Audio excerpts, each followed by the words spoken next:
السلام عليكم ورحمة الله وبركاته. اهلا بيكم في مطبخ ست الكل. معانا النهاردة بقى صينية البطاطس بالفراخ على قديمه بقى بالفراخ البلدي، حاجة كده بقى تحفة. تعالوا بقى نشوف طريقتنا ونشوف هنعمل ايه. معايا هنا فراخ بلدي،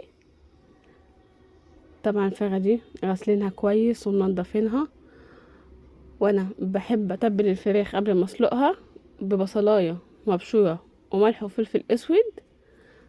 نتبل بيها الفرخة كويس وتحت الجلد ونفتحها كويس ونتبلها ونسيبها بات ليلة في التلاجة، بيبقى ليها طعم احلى. لكن ممكن لو انت مستعجلة ممكن تسيبيها ساعتين، بس لو بيتيها في التلاجة يبقى افضل.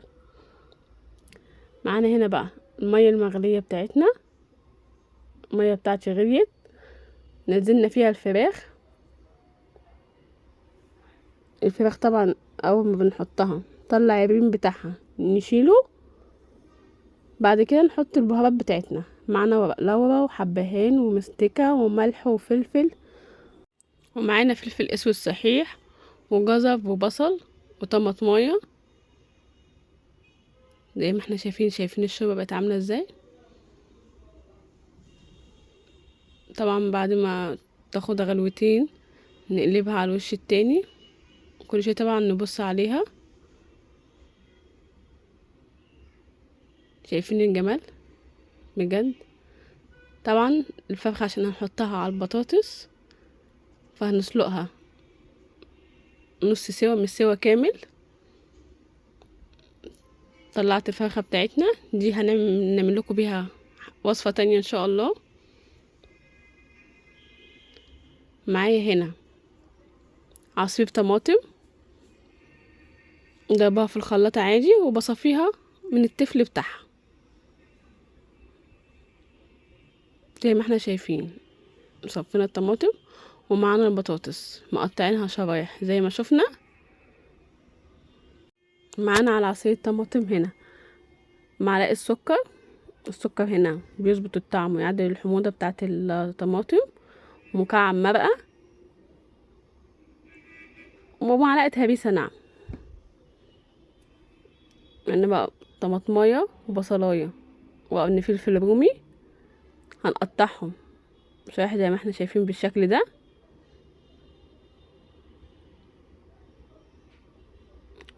معانا هنا الصينيه بتاعتنا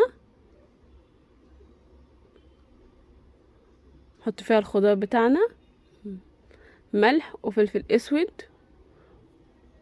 ورشه كمون ورشه كزبره وبيضة حبهان.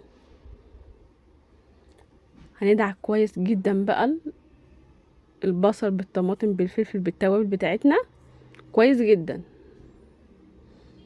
دي خطوة مهمة جدا. هننزل بالبطاطس بتاعتنا ونقلبها كويس جدا. خلي كل البطاطس تشرب من التوابل والبصل والطماطم. ننزل بقى بعصير الطماطم بتاعنا. شايفين الجمال يا جماعة.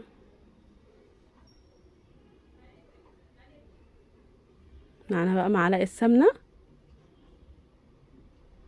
ومعلقة زيت، ونحط الصينية بتاعتنا تغلي على النار. هتغلي شوية. بعد ما غليت شوية زي ما احنا شايفين الجمال. الفرخة بتاعتنا بقى بعد ما قطعتها تحبعها كده.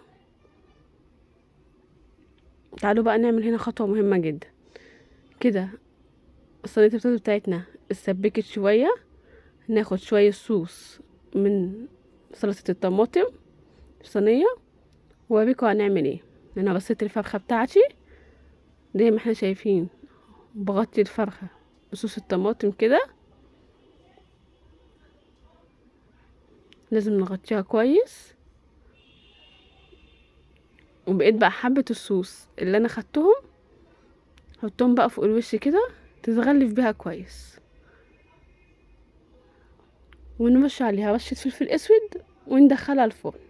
طبعا الفرن هنكون مسخنينه قبلها بربع ساعة تدخل فرن سخن، وهي طبعا غليت هنا غلوتين، مش هتاخد معاكي وقت في الفرن. بصوا شايفين الجمال، بصوا البطاطس دايبه ازاي. دي صينيه البطاطس الاصليه بقى القديمه بتاعتنا اللي مفيش حد ما بيحبهاش طبعا. بصوا شايفين الفراخ مستويه ازاي وتحفه، بجد جربوها هتعجبكم جدا. والطريقه دي جميله جدا وسهله. واشوفكم في فيديو جديد ووصفه جديده ومطبخ ست الكل، والسلام عليكم ورحمه الله وبركاته.